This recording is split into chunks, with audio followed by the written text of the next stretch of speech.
Now there were some Greeks among those who went up to worship at the feast. They came to Philip, who was from Bethsaida in Galilee, with a request. "Sir," they said, "we would like to see Jesus." Philip went to tell Andrew. Andrew and Philip in turn told Jesus. Jesus replied, "The hour has come for the Son of Man to be glorified. I tell you the truth, unless a kernel of wheat falls to the ground and dies, it remains only a single seed. But if it dies, it produces many seeds. The man who loves his life will lose it, while the man who hates his life in this world will keep it for eternal life. Whoever serves me must follow me, and where I am, my servant also will be. My Father will honor the one who serves me. Now my heart is troubled, and what shall I say? Father, save me from this hour? No, it was for this very reason I came to this hour. Father, glorify your name." Then a voice came from heaven. "I have glorified it and will glorify it again." The crowd that was there and heard it said it had thundered, and others said an angel had spoken to him. Jesus said, "This voice was for your benefit, not mine. Now is the time for judgment on this world. Now the prince of this world will be driven out. But I, when I am lifted up from the earth, will draw all men to myself." He said this to show the kind of death he was going to die. Hello, welcome to the online message of Corinth Christian Church. You know, there's all kinds of websites that ranks people according to who you would like to meet from history. Some people that are always in the top 10 of those rankings are people like Einstein and Shakespeare, Da Vinci, Leonardo da Vinci, Martin Luther King, Abraham Lincoln, George Washington, Beethoven. They're always at the top of the list. There is a saying, though, about not meeting your heroes because you'll be disappointed. And one day in this passage, we see some unlikely seekers come, and they come asking to see Jesus. Now, I'm pretty sure they're not disappointed when they do meet him. But the question is, what did they see when they came to see Jesus? You know, I've met some of my quote heroes, some people that I thought were pretty influential in different areas. And sometimes it's been quite an uplifting experience, and other times it hasn't been so uplifting because those people weren't what I was expecting. But these people here, they come to see Jesus. And in this passage, he's tying up one of those loose ends we've been talking about.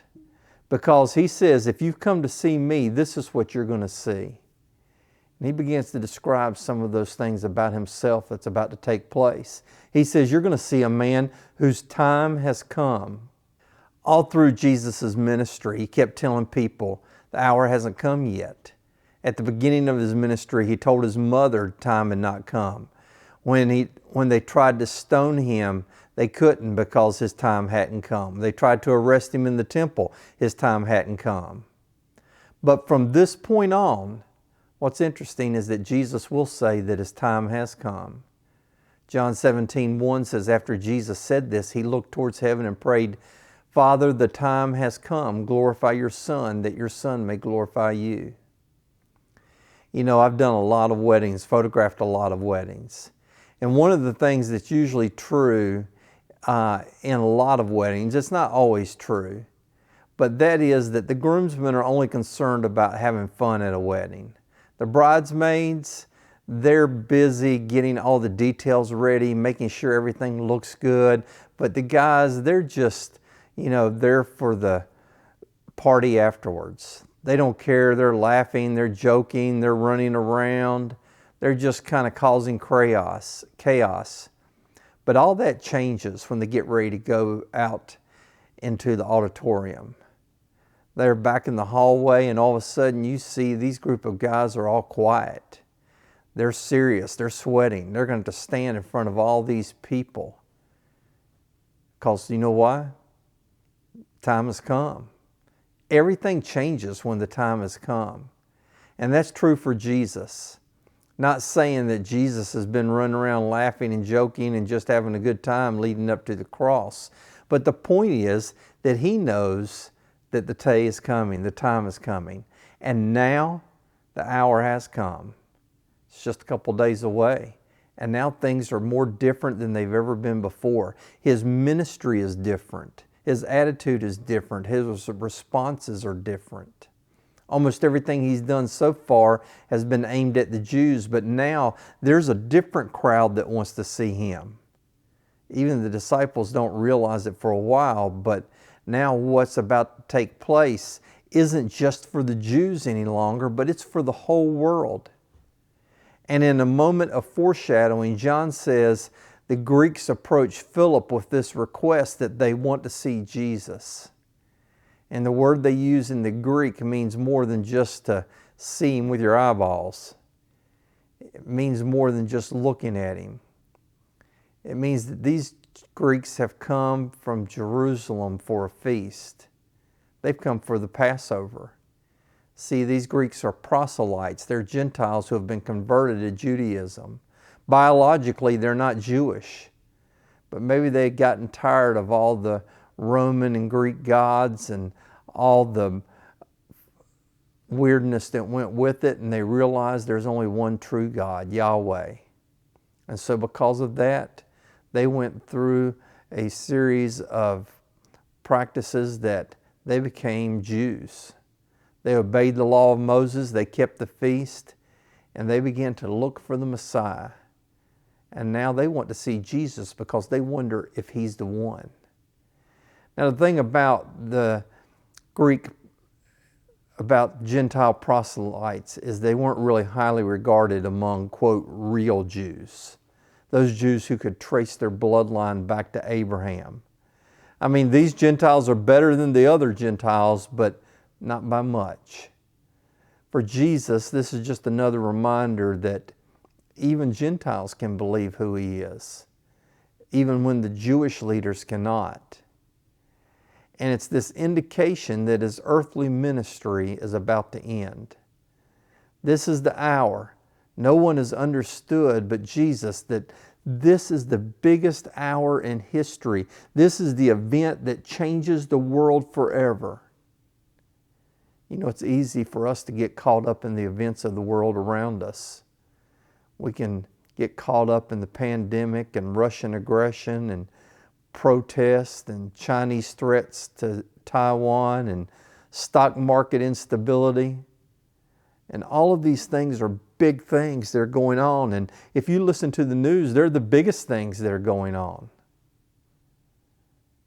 For the Jews, they probably thought that the Roman occupation and the Passover feast, Herod killing John the Baptist, Pilate taking temple money to build an aqueduct, maybe those are the most important events in the world news of that time. But they missed the fact that God has come to earth as a mortal man.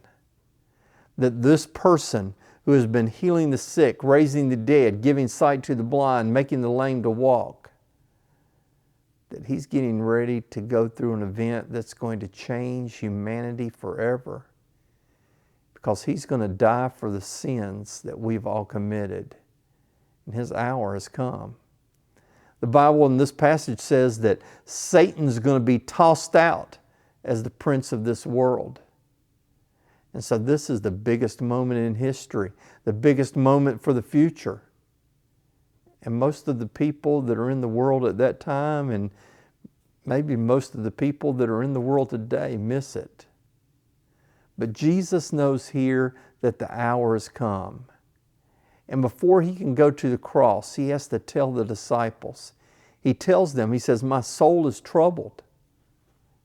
You know, Jesus knows what's coming. He's fully God, but yet he's fully human as well. And as Scripture says, he was tempted in every way. And even as a human, you have to think that he has this sense of self-preservation that we all have. His humanity, part of him, doesn't want to die. But maybe even bigger than that, I wonder if he's troubled with the knowledge that soon he's going to feel the guilt of every sin of every person on earth. He's going to feel the weight of that sin come down on him and be on him as the one that is a sinner, something he's never experienced, something he's never faced, something that he knows nothing about personally. What it feels like to have sin in your life, what it feels like to have guilt in your life, what it feels like to have hurt someone, to have said something that cut so deeply they couldn't get over it, what it feels like to have hurt someone in your family or someone at work, or maybe to have been hurt yourself because of sin that's been committed. And now Jesus is going to know what that's about. He's going to be troubled by the fact that I gossiped about a friend. He's going to be troubled about the fact that I coveted after what someone else had. He's going to be troubled by the fact that I told a lie. I took something that wasn't mine. We could go on and on. He's going to be troubled by the fact of adultery and murder and hate, deceit, every lie that was told, every ticket that we've received. You just insert the sin that you've committed, and Jesus is going to be troubled by that. In the last 24 hours before he's arrested, he prayed in Luke 22, Father, if you are willing, take this cup from me, yet not my will, but yours be done. Jesus stayed the course even though he knew what was coming. He knew what was about to take place. He knew this was the reason that he had come and that he was there to sacrifice himself for the sins of the world. See, when you come to see Jesus, it's one of the things that stands out is that sacrificial love. These men that come to see Jesus, to see if he's the Messiah, one of the things that maybe they saw, one of the things they were going to see if they hung around, was sacrificial love. Jesus in this passage compares himself to a seed. He said a seed only gives life when it dies. It has a potential for life, but really the only time that life comes from a seed is when you bury it. It splits apart and it germinates, and that life is released and it comes up through the ground. It's a miraculous thing. You go out and plant your garden, and when you start to see those seeds sprout, it's always just kind of something special. It's something kind of cool to see that, because we know what's taking place. That little seed has all the DNA stored inside of it to make life appear. But there's no real life there. It doesn't grow. It doesn't exchange CO2 for oxygen. There's no reproduction that takes place until it's buried, until it dies. And for Jesus, if he doesn't allow the hour to come, if he refuses the cross, then we have no life. We might live for a while, but eventually death is going to be the ultimate end to our story. There's going to be no forever. See, what Jesus is saying in this passage is that the seed can't save itself. Because if he does, if it doesn't go into the ground, if it doesn't split apart, if no life comes from it, it's going to stay a seed forever. There's potential for life, but life doesn't happen. And so if Jesus saves himself, the potential for eternity is there, but really it's lost. Jesus knows the only way that life can come is through his temporary death. And so Jesus says the hour has come. It's his hour. It's his call for sacrifice for himself for others. It's his responsibility to lay down his life for others. And then basically, it becomes our hour. Today it's our hour. Jesus has called us for our hour. Our hour has come. We have a call to sacrifice ourselves for others. We have a responsibility to lay down our life for other people. Jesus points it out when he says, if you love your life, you'll lose it. But if you hate your life, you'll save it. Sometimes people hear that part about hating your life and they don't really understand it. This is like what he meant when he said, to follow him, you have to hate your father and mother. Love for Jesus is so great that if you compared it to any other kind of love, if you compared it to the love for your family, if you compared it to the love for yourself, it would look like you hated yourself because your love is so great for him. Hating your life in this world means you're so willing to sacrifice yourself for others that people begin to think you have self-worth issues, that you hate yourself. But on the other hand, if we love ourselves to the point where our own survival and existence is the only thing that matters to us, well, then we're not really spiritually alive. And so he says, in the end, the Father will honor those who give up their lives to serve the Son. You know, a week or so ago, the Oscars were on TV. It was on a Sunday night, and they celebrated all these people in the movie industry, and they give themselves these awards. Basically, the movie industry votes on it themselves. They honor themselves. It's kind of the ultimate in saying to yourself that you're important.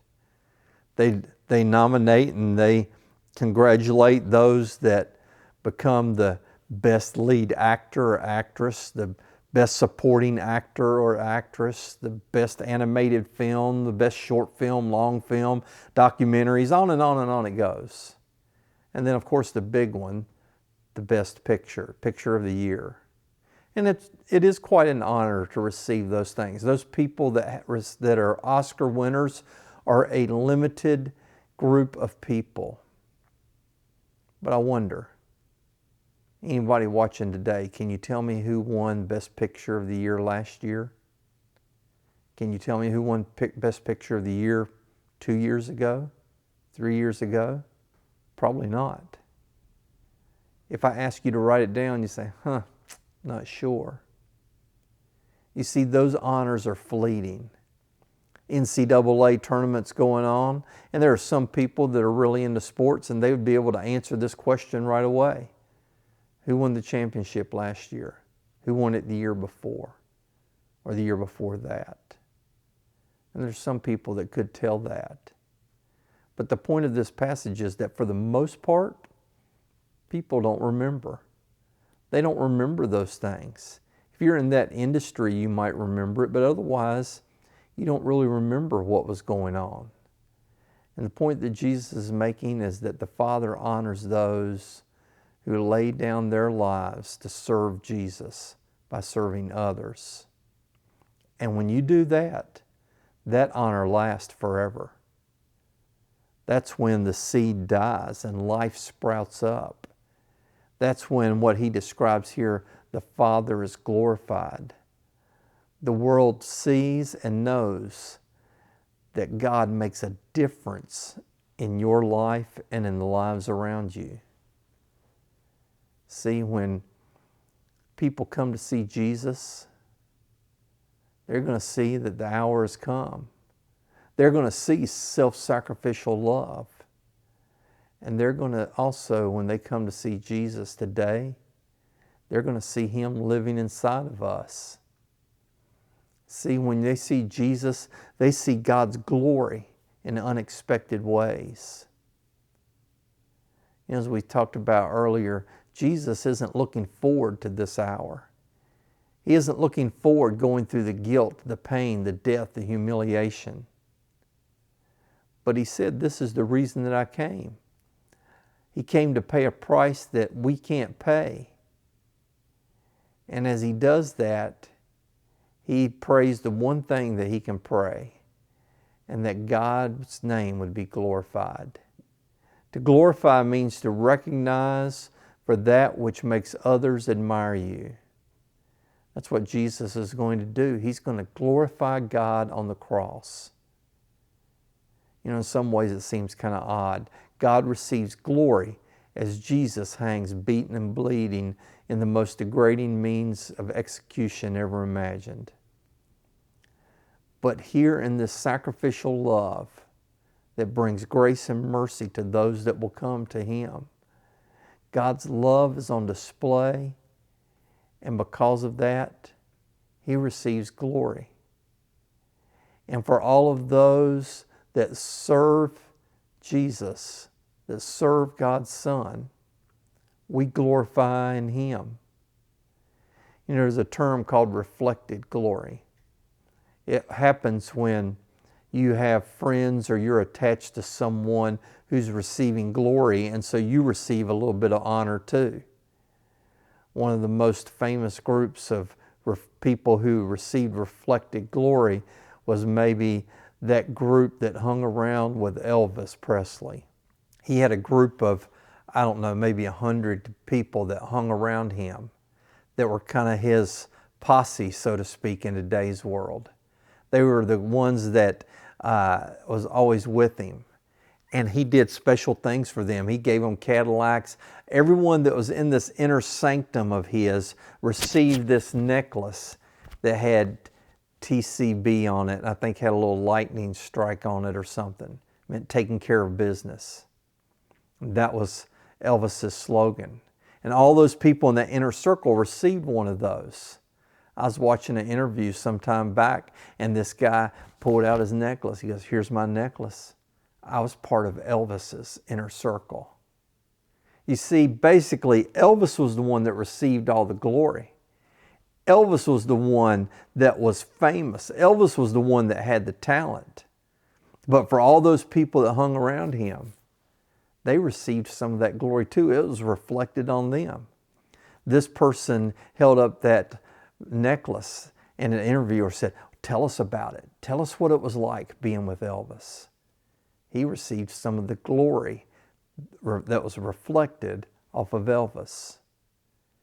And for those that follow Jesus, any glory that we receive in this world should be a reflection of the glory of Jesus.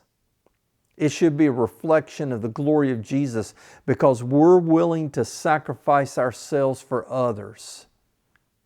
That we live with the heart that has the Holy Spirit living inside of us. It is the glory that shows the love that is reflected of Jesus' love. It is the courage that we receive because we know the battle we fight belongs to the Lord. See, when we live for Jesus, we're receiving maybe some reflective glory at times, but ultimately that reflective glory is the glory that glorifies God. And so Jesus tells these people that come to see Him, what you need to know right now in this final week is that now is the time. Satan's going to face the ultimate defeat. He's been allowed to roam free, ruling as the prince of this world, trying to destroy the work that the Father is doing, but it's not going to happen. He says, soon you're going to see the Son of Man lifted up. John says, using that phrase signified the kind of death that He was going to suffer. He's not going to be stoned like Stephen. He's not going to be killed with a sword like James, the brother of John. He's not going to be beheaded like John the Baptist. He's going to be lifted up on a cross, glorifying God in His death, showing ultimate love. And He says, when that happens, I will draw all men to me.